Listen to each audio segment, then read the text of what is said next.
J'ai le plaisir de recevoir Technologie. Bonjour.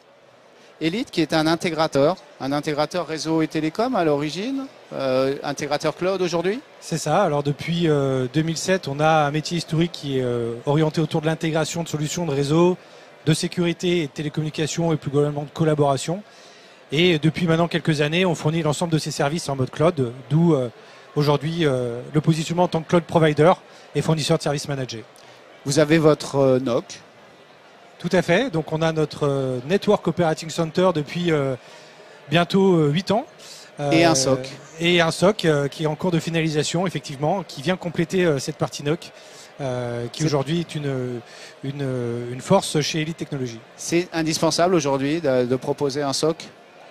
Alors indispensable, je ne sais pas, mais pour nous c'était dans la suite logique des choses, puisque le SOC c'est une continuité un petit peu du NOC, c'est d'aller plus loin dans ce que l'on peut regarder, dans ce qu'on peut proposer en termes de monitoring pour nos clients, et ça allait donner de la visibilité sur les menaces de sécurité. Et donc c'est dans la logique et la suite logique des choses chez Elite Technologies. Alors on n'a pas dit quelle était la taille d'Elite Technologies. C'est une entreprise de combien de personnes? Alors Elite Technologies, c'est une entreprise d'une 50aine de personnes, réparties aujourd'hui sur 3 sites. On a Paris, évidemment, où il y a le siège historique. On a une agence à Lyon depuis quelques années. Et puis on a un centre de recherche et de support en Israël, à travers lequel notamment on fait évoluer nos offres de sécurité. Et le cœur de votre business aujourd'hui, c'est les services managés, on peut le dire comme ça? On peut le dire comme ça, c'est ce qui porte l'activité d'Elite Technologies. Donc le service manager, c'est assez large comme terme, mais c'est effectivement le socle de ce qui va pousser nos ingénieurs à travailler sur des nouvelles technologies, à nos commerciaux à aller pousser des nouvelles offres, évidemment à notre entreprise de pouvoir offrir un niveau de service important à nos clients à travers cette brique de suivi, on va dire continu, chez nos clients. Vous avez toujours votre propre data center ou... On a toujours notre propre data center, puisque à travers ce dernier, on fournit des offres très spécifiques pour des clients qui ont des besoins spécifiques. On a toujours voulu chez Elite Technologies être capable de proposer du sur-mesure, qu'on n'a peut-être pas toujours dans les offres de cloud public avec lesquelles on travaille, que ce peut être du Microsoft, de l'Azure ou d'autres.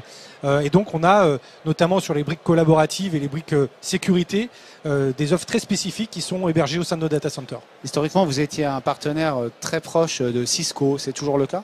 C'est toujours le cas, évidemment, puisque Cisco est un acteur majeur du monde de l'IT, évidemment, que ce soit sur la partie réseau, sécurité ou collaboration, briques avec lesquelles on travaille, dans aussi la proposition de valeur autour de tout ce qui est abonnement et récurrent, qui chez nous est une part importante de notre chiffre d'affaires. Et évidemment, dans les offres technologiques que Cisco propose, c'est obligatoirement un acteur incontournable aujourd'hui dans le monde de l'IT. Il y a d'autres marques qui sont prépondérantes chez vous? Alors on travaille évidemment avec d'autres marques, on travaille avec Microsoft, on travaille avec Palo Alto, on travaille avec Checkpoint, on travaille avec tout un tas d'acteurs de l'écosystème de l'IT, aussi bien sur du réseau, de la sécurité, et puis après des acteurs qui sont dans le monde du cloud, très spécifiques, sur du CIEM, sur du CASB, ou encore sur des solutions de SD-WAN très innovantes comme Cato Networks. Là, vous êtes sur des technologies qui sont en forte croissance. Quelle est la croissance de la société? Aujourd'hui, on a une croissance d'environ 15% sur les 2 dernières années, malgré le Covid. Il faut dire que nous, dans l'IT, en tout cas, j'espère qu'on n'est pas le secteur le plus touché. Et donc, on a cette chance dans l'IT, surtout quand on vient du monde de la collaboration, du travail hybride, du télétravail, où nous, ça a toujours été notre ADN, et de pouvoir continuer et de pérenniser notre activité, tout en nous donnant la possibilité aussi de s'ouvrir à de nouvelles opportunités. Il y a des choses qui limitent la croissance? Aujourd'hui, ce qui va limiter... Alors, le recrutement est un enjeu, hein, même si on a tendance à vouloir faire des soirées barbecue pour, on va dire, conserver les collaborateurs, mais le recrutement évidemment est un enjeu. Aussi beaucoup parce que les technologies évoluent, parce qu'il faut toujours s'adapter et il faut savoir se remettre en question.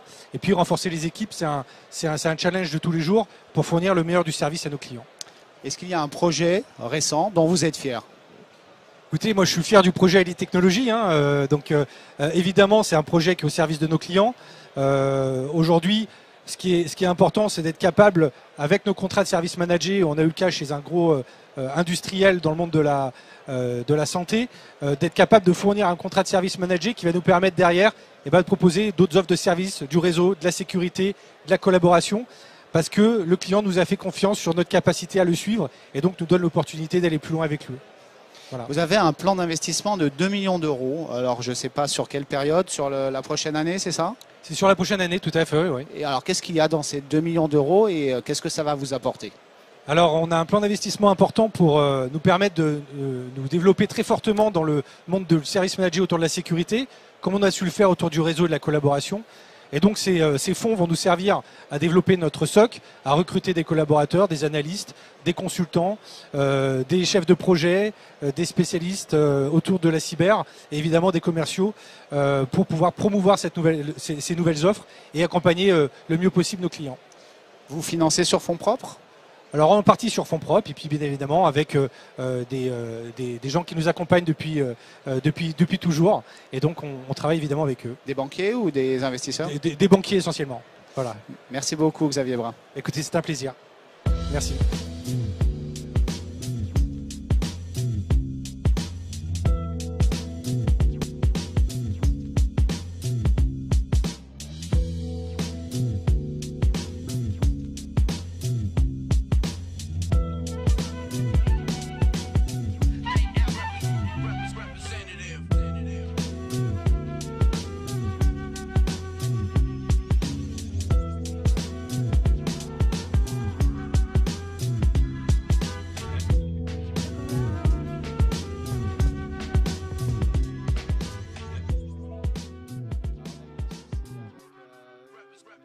Une autre.